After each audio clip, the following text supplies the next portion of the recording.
அரசின் போதை ஒழிப்பு விழிப்புணர்வு திட்டம். போதைப் பொருள் ஒழிப்போம். போதை அது அழிவின் பாதை. இன்று உலக நாடுகள் எதிர்கொள்ளும் முக்கிய பிரச்சினை மக்கள் போதை பழக்கத்திற்கு அடிமையாகுவதாகும். வயது வரம்பின்றி சமுதாயத்தில் போதை பழக்கம் வேரூன்றியுள்ளது. மனித மனதை சிதைத்து மனித இனத்தை அழிக்கும் அபாயகரமான வேலையை செய்வதே போதை. போதை போதை இது மரணத்தின் பாதை என்பதை அறியாமல் போதைப் பொருட்கள் போதையை ஏற்றுக்கொள்வதற்காகவும் பொழுதுபோக்கிற்காகவும் உட்கொள்ளப்படுகின்றன. போதை மனிதர்களை மிருகங்களாக்கி அவர்களை தவறான வழிகளில் விட்டுச் செல்கின்றது.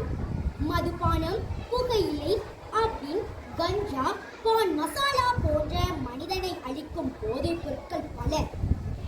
போதை பழக்கம் நாட்டின் சாபக்கேடு என்பதற்கு இணங்க நல்ல நாட்டின் வளர்ச்சிக்கு சவாலாக இருப்பது போதைப் பொருளாகும். இளைய சமுதாயம் போதைப் பொருட்களை பயன்படுத்துவதால் போதை கடுமையாகி நாளடைவில் அவை இன்று வாழ முடியாத நிலை ஏற்படுகின்றது. இதனால் அவர்களின் எதிர்காலமும் நாட்டின் எதிர்காலமும் பாதிக்கப்படுகின்றன.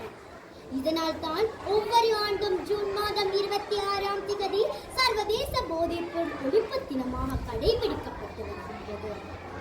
எனவே நாட்டிற்கும் வீட்டிற்கும் கேடு விளைவிக்கும் போதைப் பொருட்களை தடுத்து நிறுத்துவதோடு அவற்றை முழுமையாக ஒழிக்க வேண்டும்.